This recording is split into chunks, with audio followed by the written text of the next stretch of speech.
Good morning children. आज हम जिस बिंदु पर चर्चा करेंगे वो हमारा बिंदु है शब्द विचार। आपका क्या है? शब्द विचार। शब्द, इस पर चर्चा करने से पहले मैं आपको बता दूं कि आपसे पूछा जा सकता है या आपको पता होना चाहिए कि हमारी भाषा के या आपका क्या कहते हैं व्याकरण के कितने अंग होते हैं। ठीक है, ये हमारा इसको पढ़ने से पहले हमें इसके बारे में पता होना चाहिए। ठीक है, तो क्या है, भाषा या व्याकरण के कितने अंग होते हैं या कितनी इकाइयां होती हैं? तो 3 होती हैं। कितनी होती हैं? 3 होती हैं। कौन कौन सी हैं? आपका सबसे पहला इसके अंतर्गत आता है वर्ड, दूसरा आपका आता है शब्द और तीसरा आपका आता है वाक्य। यहाँ पर आप हिंदी भाषा ही की बात करें, कोई भी भाषा हो, चाहे आपकी वो संस्कृत की भाषा हो, चाहे आपकी वो अंग्रेजी की भाषा हो, उसके 3 ही अंग होते हैं। आप किसी भी भाषा को ले लो तो उसके हमारे यहाँ पर 3 अंग माने जाते हैं। सबसे पहला हमारा हो गया वर्ण विचार, दूसरा हमारा शब्द और तीसरा वाक्य। ठीक है, वर्ण क्या है ये हम पहले उसमें चर्चा कर चुके हैं विस्तार से। आपको मालूम है कि भाषा की सबसे छोटी इकाई को हम क्या कहते हैं? वर्ण कहते हैं, जिसके टुकड़े ना किए जा सके।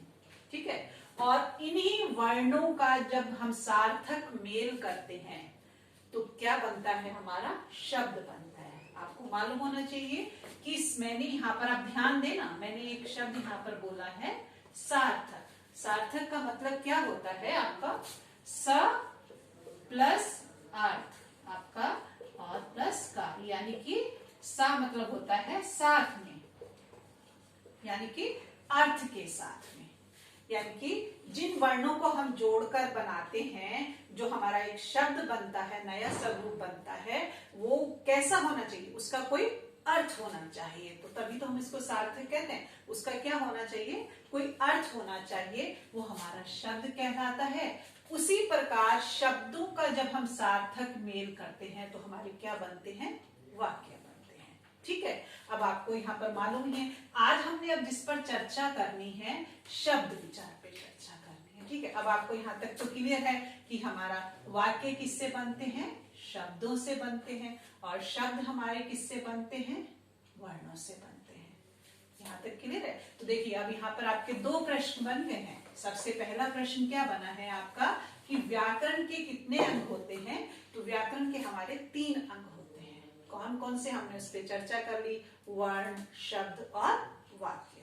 ठीक है, और दूसरा अब हमारे यहाँ पर क्वेश्चन पूछा जा सकता है कि शब्द किसे कहते हैं? तो आपका यहाँ पर शब्द किसे कहते हैं? जो हमारे वर्ण होते हैं, वो मेल, सार्थक मेल को हम शब्द कहते हैं। ठीक है, अब इसको समझने से पहले अब हम यहाँ पर इसके बारे में भी चर्चा कर लेते हैं कि अब हमें ये तो पता चल गया कि शब्द किसे कहते हैं, यानी कि वर्णों का जो हमारा सार्थक मेल हुआ वो हमारा शब्द कहलाया। ठीक है, अब उन्हीं शब्दों का हम कैसे उच्चारण करें, कैसे उनका प्रयोग करें, कैसे हम उनको लिखने में लाएं, उसके बारे में हम उसको क्या कहते हैं? विचार कहते हैं। यानी कि शब्द हमारे कहाँ से आए, उनका हम प्रयोग कैसे करें, उनका उच्चारण कैसे करें, उनको किस ढंग से लिखें, इस पर चर्चा करना ही हमारा क्या कहलाता है? शब्द विचार कहलाता है। ठीक है, अब आपको यहाँ तक तो क्लियर हो गया होगा कि शब्द विचार। आपको एक और मैं बात बता दूं कि ये जो हम आज बिंदु पढ़ रहे हैं शब्द विचार, इस बिंदु के अंतर्गत ही आपके व्याकरण के बहुत सारा भाग आ जाएगा। यानी कि ये चैप्टर हमारा ऐसा है, ये बिंदु हमारा ऐसा है कि इसमें हमारे व्याकरण के बहुत सारे क्या कहना चाहिए, कोर्स इसके अंतर्गत आ जाएगा। ठीक है, अब मैं आपको यहाँ पर एक और बात बता दूं। यहाँ पर हम शब्द की बात कर रहे हैं। अब हमने ये तो समझ लिया कि शब्द किसे कहते हैं, यानी कि सार्थक मेल को। किसका सार्थक मेल? वर्णों का सार्थक मेल, तो वो हमारा शब्द हुआ। अब ये आए कहाँ से, है ना? इसको हमने 4 भागों में बांटा है। आप इस तरह से भी कह सकते हो कि शब्दों का वर्गीकरण किस तरह से हुआ, या शब्दों को हमने कितने भागों में बांटा, तो उस पर हम चर्चा कर सकते हैं। उसमें हमने 4 भागों में बांटा। अब कौन कौन से आपके 4 भाग हैं उस पर हम चर्चा कर लेते हैं। सबसे पहला है उत्पत्ति के आधार पर। सबसे पहला है उत्पत्ति के आधार पर। ठीक है, अब यहाँ पर उत्पत्ति का मतलब क्या होता है? उत्पन्न होना। क्या उत्पन्न होना? हम किसके ऊपर इस बारे में चर्चा कर रहे हैं? शब्दों के बारे में। तो यानी कि शब्द हमारे कहां से उत्पन्न हुए, एक बिंदु ये हो गया। दूसरा इसके अंतर्गत आता है रचना। रचना मतलब होता है इसको हम देखो रचना भी कहते हैं, संरचना भी कहते हैं और इसको हम बनावट भी कहते हैं। तीनों का मीनिंग एक ही है। ठीक है, यानी कि चाहे आप रचना को क्वेश्चन में आ जाए, प्रश्न में आपका, चाहे आपका संरचना लिखा आ जाए या बनावट लिखा आ जाए, तीनों का एक ही मीनिंग है। अलग अलग विद्वानों ने इसको अलग अलग नाम दिए। ठीक है, और तीसरा हमारा है अर्थ के आधार पर। अर्थ के आधार पर। ठीक है, और उसके बाद हमारा चौथा है प्रयोग के आधार पर। प्रयोग के आधार पर। ठीक है, ये अब हमारे जो शब्द है उन शब्दों को हमने 4 भागों में बांट दिया। उनका वर्गीकरण हमने 4 प्रकार से कर दिया। कौन कौन से 4 प्रकार हैं हमारे? उत्पत्ति के आधार पर, रचना के आधार पर, अर्थ के आधार पर और आपका प्रयोग के आधार पर। ठीक है, अब यहाँ पर मैं आपको ये मैं आपके सामने चार्ट प्रस्तुत कर रही हूँ। फिर उसके बाद हम एक एक बिंदु पर विस्तार से चर्चा करेंगे। अब देखिए, उत्पत्ति के आधार पर हमारे कितने भेद होते हैं? इसके 4 होते हैं।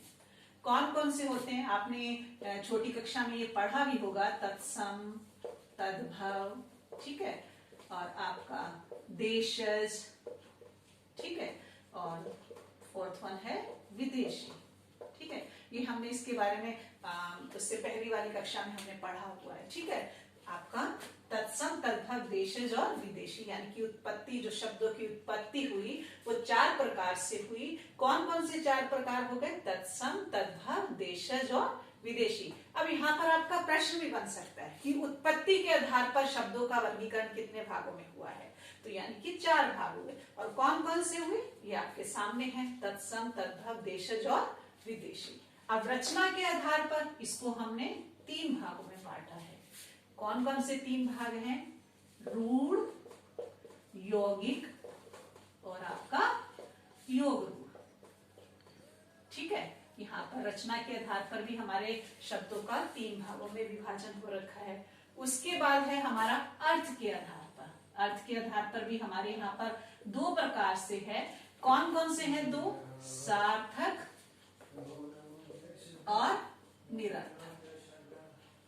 सार्थक और निरर्थक। इस सार्थक के अंतर्गत हमारा पूरा का पूरा शब्द भंडार आता है। उस शब्द भंडार के अंतर्गत क्या आता है आपका? जैसे विलोम शब्द, पर्यायवाची, अनेकार्थी, वाक्यांश के लिए एक शब्द, श्रुति सिंहनार्थी, यानी कि जितना भी हमारा पूरा शब्द भंडार है वो हमारा सार्थक शब्दों के अंतर्गत आ जाता है। ठीक है, उसके बाद हमारा प्रयोग के आधार पर। प्रयोग के आधार पर भी हमारे इसके 4 भेद हैं। ठीक है, कितने भेद हैं? 4 भेद हैं। कौन कौन से हैं? विकारी और आपका अविकारी। ठीक है, आपके कौन कौन से हैं? विकारी और अविकारी। इसके अंतर्गत भी हमारे 4 आते हैं। कौन कौन से हैं? संज्ञा, सर्वनाम, क्रिया और विशेषण। ये हमारे प्रयोग के आधार पर विकारी के भी 4 भेद हैं। ठीक है, और उसके बाद इसका दूसरा पार्ट है अविकारी। इसके अंतर्गत भी हमारे 4 आते हैं। कौन कौन से आते हैं? क्रिया विशेषण, समुच्चय बोधक, संबंध बोधक और विस्मयादि बोधक। ठीक है, अब ये मैंने एक आपके सामने चार्ट प्रस्तुत किया है। अब हम इसके पूरे एक एक बिंदु पर हम विस्तार से चर्चा अगली वीडियो में हम करेंगे। ओके, धन्यवाद।